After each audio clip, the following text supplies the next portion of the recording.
Napasakamay na ng mga operatiba ng Bulacan 1st Provincial Mobile Force Company ang tinaguriang top 1 municipal most wanted person dahil sa kasong homicide matapos ang sinagawang operasyon sa Kalumpit, Bulacan.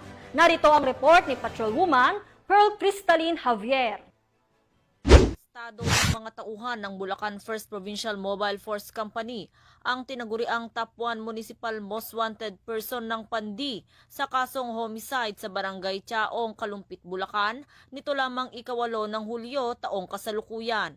Kinilala ni Police Lieutenant Colonel Jerome J. Sunga Ragonton, Force Commander ng Bulacan 1st PMFC ang akusado na si alias Michael, 42 anyos, isang pintor at residente ng Barangay Gatbuka, Kalumpit, Bulacan.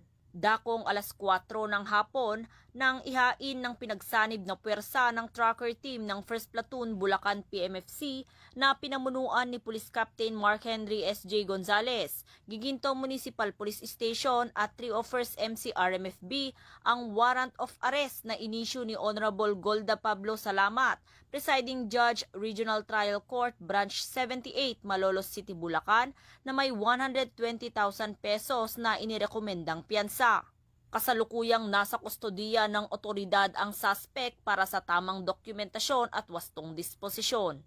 Patuloy na isinasagawa ng Bulacan PNP sa pamumuno ni Police Colonel Angel Garciliano, Acting Provincial Director ng Bulacan Police Provincial Office, ang serye ng mga operasyon bilang bahagi ng pinaigting na kampanya laban sa lahat ng anyo ng kriminalidad upang mapanatili ang kapayapaan, kaayusan at kaligtasan ng bawat mamamayan sa kanilang nasasakupan. Mula dito sa Bulacan Police Provincial Office, ako ang inyong PNN correspondent, Patrolwoman Pearl Crystalline Javier, alagad ng batas, taga-taguyod ng Balitang Pulis.